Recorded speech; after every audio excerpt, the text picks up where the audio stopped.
back to our channel. It is Tiffany and Amar here from the Krosky family, and we're here with the video about homeschooling, our decision to homeschooling, and just some of our pros and cons that we've come up with the idea of homeschooling since we haven't officially started. I know some of our pros and cons may change when we do actually get started with it, but these are just some of our pros and cons of homeschooling and why we decided to do it. So we made the decision to homeschool Adrian and the new baby when she gets here. Some of our reasonings for wanting to homeschool was the flexibility of it. With homeschooling, it is a curriculum and a schedule that we would create for Adrian and the baby. So it wouldn't be like Adrian has to be at school by this time, and in the morning I'm like yelling at her and rushing her to get to school, and it wouldn't be like weeks go by where you and Adrian don't see each other because of the work schedule of her going to school and then you getting off of work.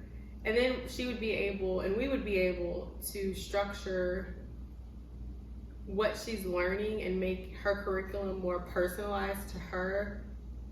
And just to the flexibility of being able to if we want to go somewhere, to just go without I have to write an excuse to the school, send it in and hope it's excused, and then making sure I'm keeping up with the number of days that she has excused or unexcused. So that was one thing that was really important to us, was the flexibility of homeschooling. Also determining what she's going to be learning, because there's a lot of time, I feel like a lot of time that is wasted in school where you're just sitting around waiting for the next thing to happen.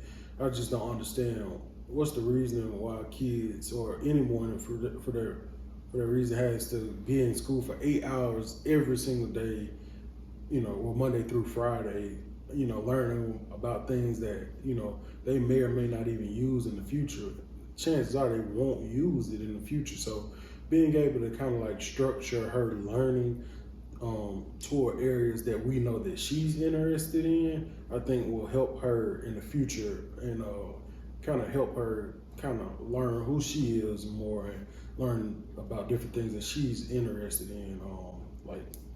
She mentioned to Tiffany that she wanted to do learn about fashion and designing clothes and selling clothes and things like that. So being able to, she won't be able to do that in public school and start a business, and have it actually make money.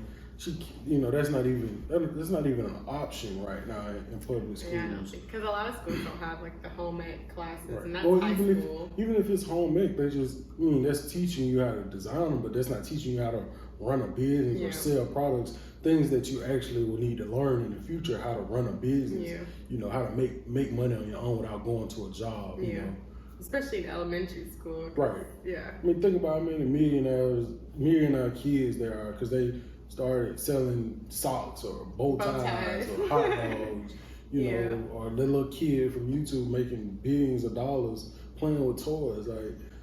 The world is evolving so much that... Add on to what you said, to really make sure that she is learning the information, because sometimes class sizes can be a little bit bigger. Like this year in her kindergarten class, she had 19, she was one of 19.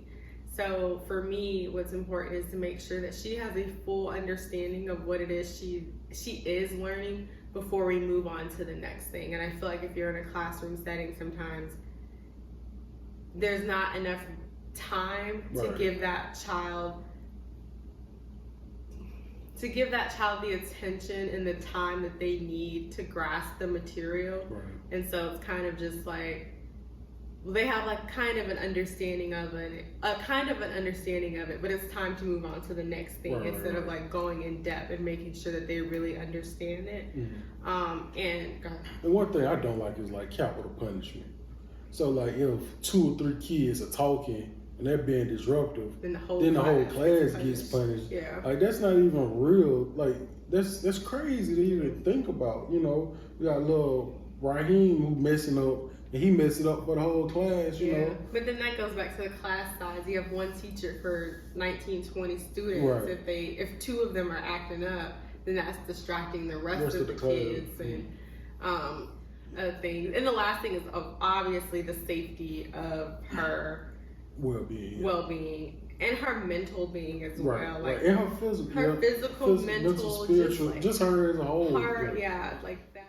I think what's like, cause I know I'm gonna protect her. Like, I'm gonna make sure I'm telling her what she needs to hear to make sure she grows to be a strong individual, and she has the utmost confidence in herself. You know, make sure she's into things that challenge her mentally and physically and spiritually. I'm gonna make sure that she's in those things. But what homeschooling will do for us, primarily what I'm most excited about is being able to wake up and say, hey, let's go. And we can do that. You know, waking up and, you know, we're on the beach somewhere. She can do school from the beach, whatever. I hate having to call somebody and get approved to do something. Like, it's crazy. It is approved. Yeah. If they tell you got 6 absences, you can have.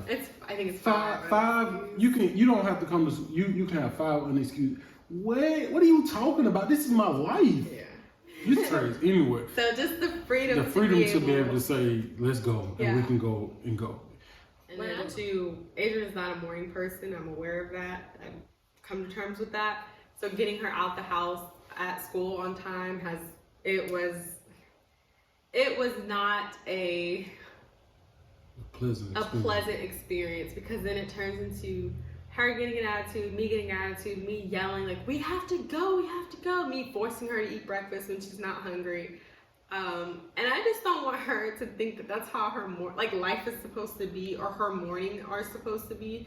I think for me, for both of us, it's really important for us to teach her that you are in control of your life. Like, whatever life you want to live, you work hard, you get to that point, and you live the life you want to live. Right. You don't have to live a life that people tell you to live or society tells you to live. You can live whatever life you want to live. Right. And if that's waking up at 8 o'clock and being calm and not doing anything for the first hour or two, that's fine. I don't know where we got the misconception that when we wake up, we need to be going. I think that's you're setting yourself up for a complete failure when the first thing that you do is get up and go. Yeah. You haven't even had time to think about what you want to get accomplished that day. Yeah. You know, you could plan it. You could plan for that the night before. And I do think that when you wake up, you should have kind of a plan of what you want to get done. And when you wake up, you want to get up, let's go to the gym or let's go run. Either way, that's not waking up and going to school. That's not waking up and going to work. Yeah. That's waking up and taking care of yourself first. And with school, that wasn't happening. It was just waking up and handling school. Yeah. You know, we're setting up. The school system is setting the kids up for failure. And I guess they're setting them up to be workers. Because if you tell a worker they need to be somewhere at this time, that's what they're gonna do. So I don't want her to be a worker like that. I want her to have a great work ethic, but I don't want her waking up thinking she needs to dedicate her life to a job. Granted, I do want to say this too. Like, we understand that everyone is not able at this time to make the decision to homeschool. So we don't want to come across as we're sounding. Yeah, I don't. At first, I agree with that, but now I don't. Yeah. I don't. Yeah. Everybody has. If you want to homeschool your kid, you can make it happen. You figure it out. That's what life is about, figuring it out. And if it's something that you want to do, now I'll say this: we know that everybody doesn't agree with homeschooling, or want to do it. Cool, no problem. I'm not. Well, this is not us trying to persuade anybody to do anything or shame anybody. Yeah. You know, we're just basing it off our own personal experiences and our own thoughts and what we've learned through these 27, 28 years of our lives and what we want to do for our kids. And what we've said we've always wanted to do since from the beginning. From the beginning, yeah. This has kind of been on. This is pretty much what we planned from the beginning. We just had to get to a point where Where's just timing? Because you said you wanted her to get the foundation of reading. She got that, no problem. So we're just moving. We're moving in the plan that we said 4 or 5 years, or before that, age of 6 now. So 5 years ago, like 4 years ago, probably like 4 years ago. We're operating a plan that we said. So moving towards our goals. Our goals of complete freedom from everything. Except for doing what we want to do. We're almost there. So those are like our cons and our reason as to why. I mean, not our cons. Our pros. Those are our pros and our reasonings how we got to this decision. So some of our cons or things that, just I guess cons, and I know these will change. I feel like they will change once we get started in homeschooling and we actually see like what works and what doesn't work and trying out different systems. So these would be like our initial thoughts and cons about homeschooling. I think the first con would be obviously the learning curve of getting her, or getting us really on a path to be as productive as possible with homeschooling. You know, so making sure we're managing our time properly, making sure we're teaching, we mastered the way of teaching, the art of teaching, you know. Also, I think the socializing thing will, you know, being able to communicate with other people of different ethnicities, of different cultural backgrounds, of different upbringing, just differences. I know that that's gonna be a thing that we need to make sure that we pay attention to, that we surround her around experiences that broaden her cultural respect. Is that a right way of saying that?